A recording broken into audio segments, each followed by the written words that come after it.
नमस्कार।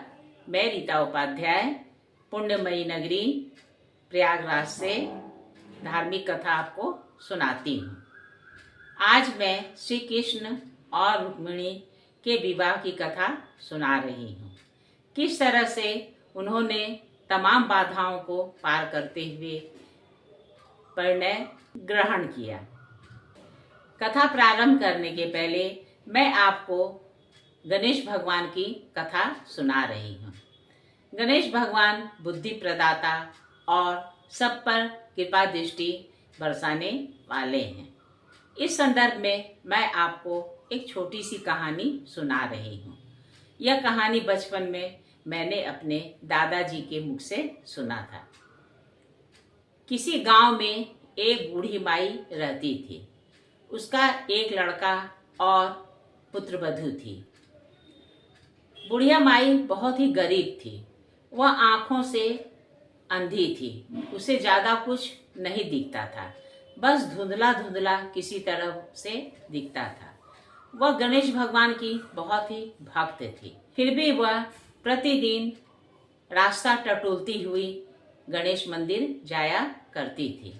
सभी इस बुढ़िया माई के बारे में जानते थे, इसलिए कोई भी वाहन उधर से गुजरता था तो बूढ़ी माई को स्पर्श करके सड़क के किनारे कर देते थे। एक दिन बूढ़ी माई जा रही थी। रथ पर बैठा हुआ एक सेठ जा रहा था। उसने रथ रोककर कहा कि माई आओ, मैं तुम्हें गणेश मंदिर छोड़ दूं।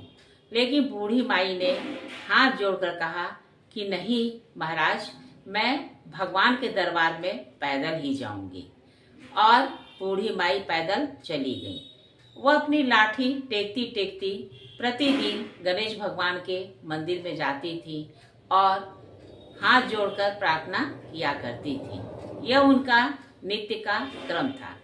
एक दिन गणेश भगवान ने सोचा कि आज मैं बुढ़िया माता को कोई वरदान दूं।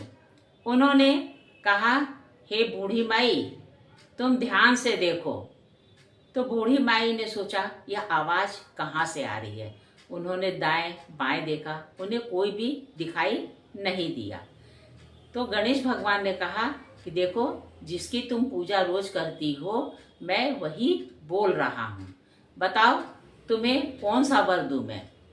लेकिन ध्यान रहे, सिर्फ एक ही वर मैं तुम्हें दूंगा, ज्यादा की कामना मत करना। बूढ़ी माई ने कहा कि ठीक है। बूढ़ी माई फिर लाठी टटोलती टटोलती अपने घर पहुंची। अब वे घर के बाहर बिछी खाट पर बैठ गई। बहू ने उन्हें पानी लाकर दिया। बूढ़ी माई ने पानी पिया। अब वो गणेश भगवान के वरदान को सोचने लगी कि क्या मांगा जाए। उन्होंने अपनी बहू से चर्चा किया। बहू निसंतान थी। उसकी शादी को 10 वर्ष हो गए थे। उसने कहा कि अम्मा, आप एक बालक मांग लीजिए। अगर एक बालक इस घर में आ जाएगा तो घर में कितनी रौनक बढ़ जाएगी। उसके बेटे ने उसके बात का प्रतिवाद करते हुए कहा कि अम्मा देखो, मुझे कोई भी काम धंधा नहीं मिलता। मैं बहुत दिनों से बेरोजगार बैठा हूँ। बड़े मुश्किल से घर का खर्च चलता है। इसीलिए तुम भगवान से मेरे लिए रोजगार की व्यवस्था करने को कहना।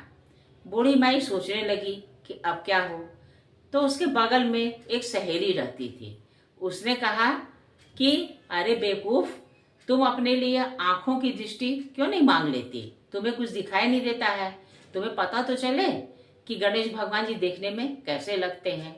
बूढ़ी माई ने सोचा कि हाँ, ये भी ठीक है। मैंने तो गणेश भगवान को कभी देखा ही नहीं। अब बूढ़ी माई उसी उधेड़ बुन में बैठी थी कि एक सन्यासी भिक्षा मांगने के लिए दरवाजे पर आ गए। बूढ़ी माई ने उनकी आवाज सुनकर उन्हें प्रणाम किया और कहा कि साधु महाराज, आप मेरे दरवाजे पर भिक्षा मांगने आए हैं। मैं तो खुद ही बहुत निर्धन हूँ। मेरे पास अन्न ही नहीं है। बस पेट भरने योग्य थोड़ा सा ही अन्न है, जिसे रात में पकाकर हम सब अपने पेट की पूर्ति कर लेंगे। और बूढ़ी माई ने सन्यासी को अपने मन की व्यथा बताई। उसने कहा कि मैं गणेश मंदिर में गई थी। गणेश भगवान ने मुझसे वर मांगने को कहा है, लेकिन समझ में नहीं आ रहा है कि मैं कौन सा वरदान मांगूं। गणेश भगवान ने कहा है कि बस एक ही वरदान मिलेगा, ज्यादा की कामना मत करना। साधु सोचने लगा, फिर सोचते सोचते बोला कि अरे माई, क्यों परेशान होती हो? तुम कल गणेश मंदिर जाना और कहना कि मुझे स्वर्ण के पात्र में दूध भात खाता हुआ पोता मिले और उसे मैं रोज खिलाऊं और उसकी कर्तव्यों को मैं आंखों से देखा करूं। इस तरह से तुम्हें सब कुछ की प्राप्ति हो जाएगी। बुढ़िया माता सुनकर खुशी के मारे उछल पड़ी। अब वो अन्य दिनों की अपेक्षा आज कुछ तेजी से ही जा रही थी। उसकी लाठी इधर उधर वाहनों से टकरा रही थी। सबने सोचा कि ये माई तो आज ज्यादा ही बावली हो रही है। कुछ लोगों ने उसे टोका भी कि अरे माई, तुम तो रोज गणेश मंदिर जाती हो, लेकिन आज इतना उड़ती हुई क्यों जा रही हो? बूढ़ी माई ने कुछ नहीं कहा। वह मन ही मन बेताब हो रही थी कि किस प्रकार गणेश भगवान के समक्ष पहुंचकर अपनी मनोकामना कहे। गणेश भगवान के पास पहुंचकर बूढ़ी माई ने प्रणाम किया और कहा कि महाराज, मैं आ गई हूँ। गणेश भगवान ने कहा कि हाँ हाँ, मुझे मालूम है, बता तेरी मनोकामना क्या है। इस पर बूढ़ी माई ने कहा कि महाराज, आप एक ही मनोकामना पूर्ति करेंगे, इसलिए मेरी प्रार्थना सुनिए। मैं चाहती हूँ कि स्वर्ण मंदिर में मैं अपने पोते को सोने के कटोरे में दूध भात खाते हुए देखूं और उसे कर्तव्य करते हुए निहारा करूं। गणेश भगवान अपने जाल में फंस गए थे। वे ठठाकर हंस पड़े। बोले, माई, तुम तो बड़ी चालाक निकली। मैंने तो सोचा भी नहीं था कि तुम एक वरदान में ही अपना सब कुछ मांग लोगी और सुखी संपन्न हो जाओगी। गणेश भगवान ने कहा कि ठीक है, जाओ, मैंने तुम्हें सब दिया। अब बूढ़ी माता के आंखों की रोशनी आ गई थी। उसने गणेश भगवान को देखा और निहाल होकर बहुत देर तक उनके चरणों को पकड़कर रोती रही। वह आंसू उसकी खुशी के थे। अब वो वहां से तेजी से भागती हुई घर की ओर चली आ रही थी। उसने लाठी को मंदिर के पिछवाड़े ही फेंक दिया था। आते जाते लोगों ने उसे बड़े आश्चर्य से देखा। बोले कि अरे माई, आज तुम इतना सरपट कैसे भागी जा रही हो और तुम्हारी लाठी कहाँ गई? तो माई ने कहा, अब मुझे किसी लाठी की जरूरत नहीं है, अब मैं देख सकती हूँ। इस पर सब लोग हंसने लगे। बोले कि माई तो बावली हो गई है, पता नहीं क्यों भागी चली जा रही है, अब कह रही कि देख सकती हूँ। इसका ना तो कोई इलाज हुआ है, न ही किसी वैद्य के पास गई है, भले इसे कैसे दिखेगा। अब बूढ़ी माई भागती भागती चली जा रही थी। जब अपने घर के पास पहुंची तो देखा कि उसकी झोपड़ी गायब हो गई है और देखा कि पीछे से कोई उसे आवाज लगा रहा है, अम्मा, ओ अम्मा, इधर आओ, पीछे पीछे, तुम आगे बढ़ गई हो। उसने आश्चर्य से देखा तो पता चला कि उसका पुत्र उसे पुकार रहा है, लेकिन उसकी झोपड़ी वहां से गायब थी।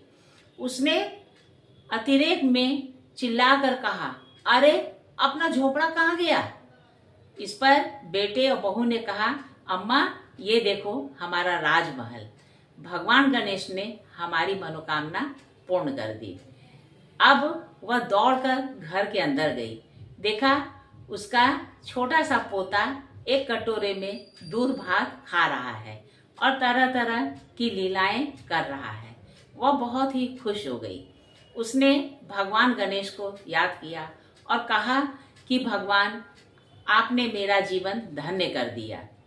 जिस प्रकार गणेश भगवान ने बूढ़ी माई की कामना को पूर्ण किया, वैसे ही संसार के सभी प्राणियों की तथा मेरे श्रद्धालु श्रोताओं की कामनाएं पूर्ण हो। आइए अब हम एक दूसरी कथा का श्रवण करें। भगवान श्री कृष्ण द्वारा काल यवन का वध करने के पश्चात उन्हें मुक्ति का वरदान दे भगवान यदुनंदन गुफा से बाहर निकले। काल यवन को मारा गया सुनकर दुर्बुद्धि जरासंध अपनी सेना के साथ बलराम और श्री कृष्ण के साथ युद्ध करने लगा। भगवान श्री कृष्ण ने उस दुरात्मा की प्रायः सारी सेना का संहार कर डाला। मगधराज मूर्छित होकर पृथ्वी पर गिर पड़ा। बहुत देर के बाद जब उसे कुछ होश आया तो उसके सारे अंगों में व्याकुलता छा रही थी। वह भय से आतुर था। अब मगधराज जरासंध बलराम जी के साथ युद्ध करने का साहस न कर सका। उसने महाबली बलराम और श्री कृष्ण को अजय समझा और मरने से बची हुई सेना को साथ ले तुरंत ही वह अपनी राजधानी को भाग गया। अब उसने बलराम और श्री कृष्ण का विरोध छोड़ दिया। तदनंतर वसुदेव जी के दोनों पुत्र अपनी सेना के साथ द्वारिका चले गए। वहां इंद्र ने वायु देवता को भेजा और विश्वकर्मा की बनाई हुई सुधर्मा नामक देवसभा को प्रेम पूर्वक श्री कृष्ण को भेंट कर दिया। वह सभा हीरे और वैदुर्य मणि की बनी हुई थी। चंद्राकार सिंहासन से उसकी विचित्र शोभा हो रही थी। नाना प्रकार के रत्नों से जटित सुवर्णमय दिव्य छत्रों से उसकी शोभा और भी बढ़ गई थी। उस रमणीय सभा को पाकर उग्रसेन आदि यदुवंशी वैदिक विद्वानों के साथ उसमें बैठकर स्वर्ग सभा में बैठे हुए देवताओं की भांति आनंद का अनुभव करते थे।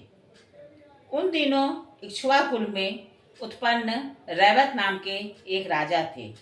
उनके रैवती नाम की एक कन्या थी जो समस्त शुभ लक्षणों से संपन्न थी।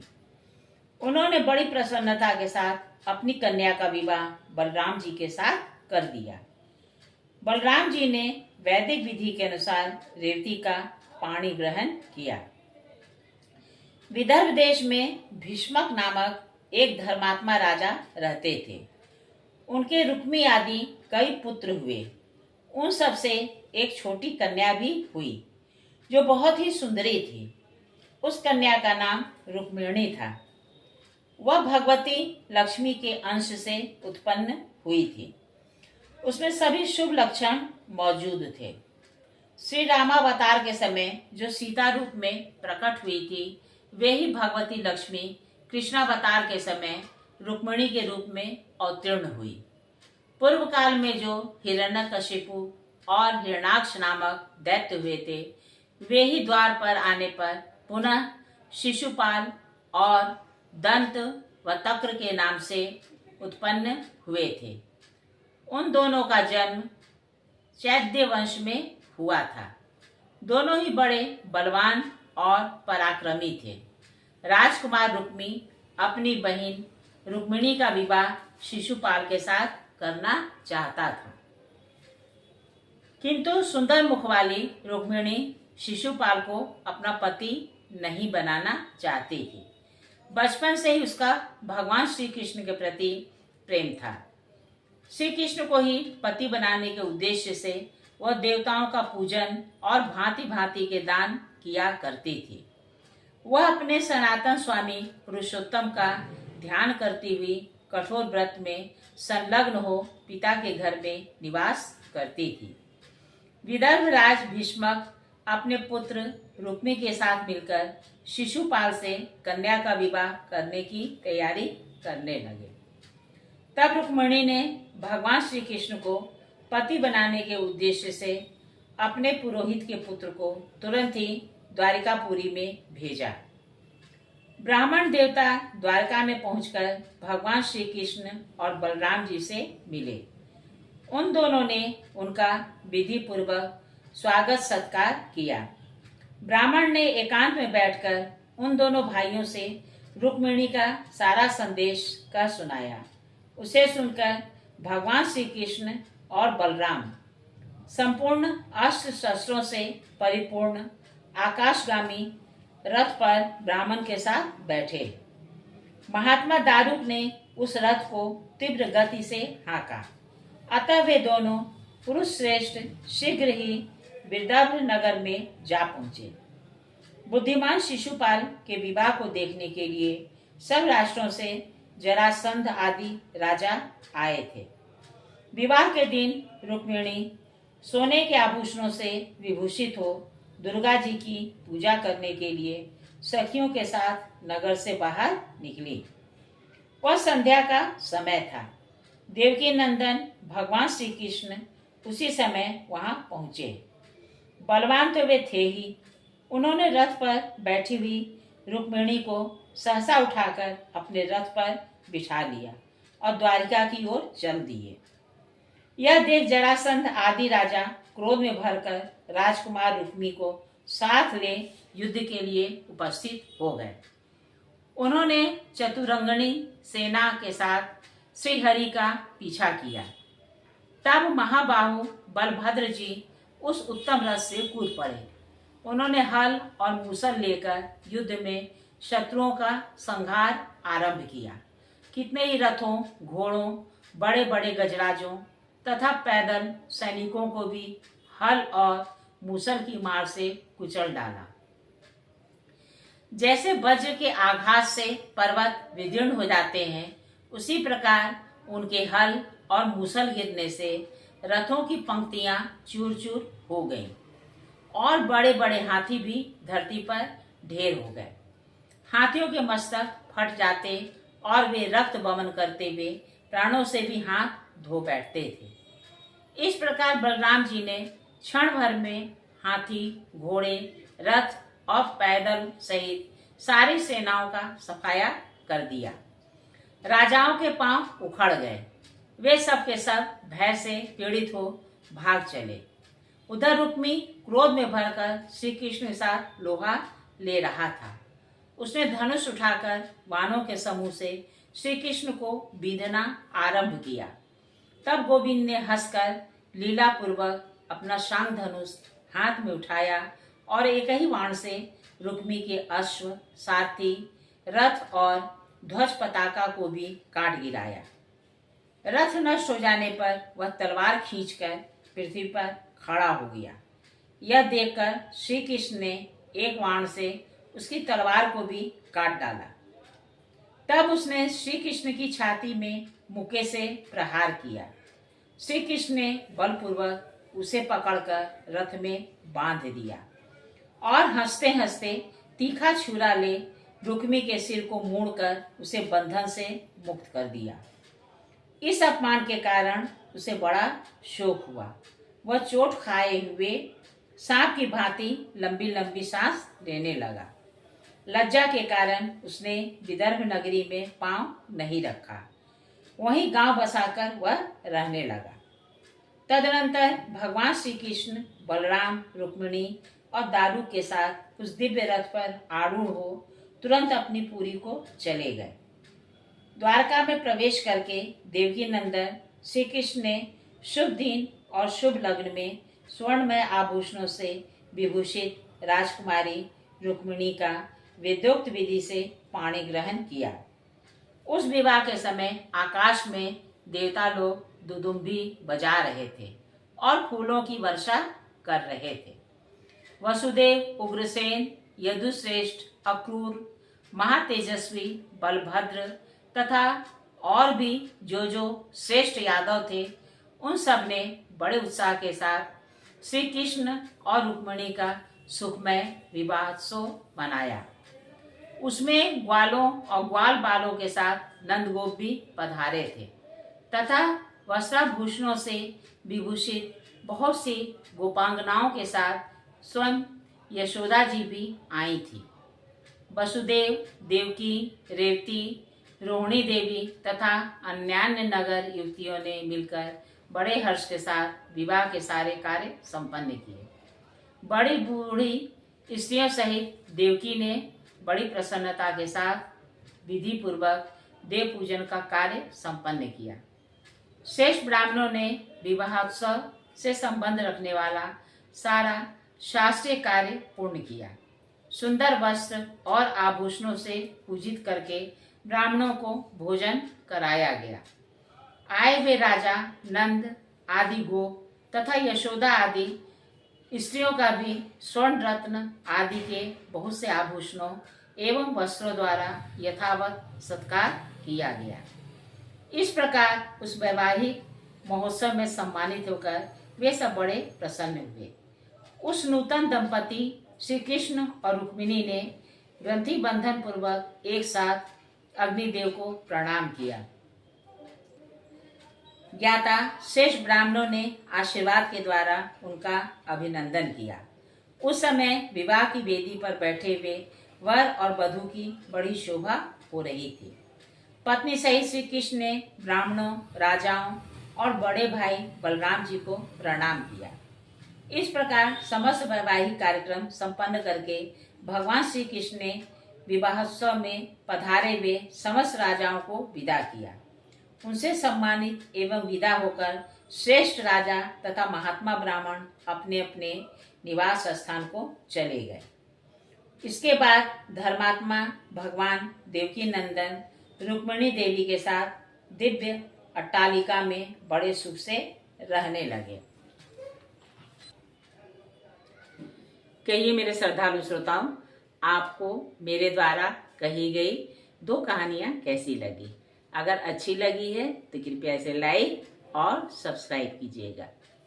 नमस्कार।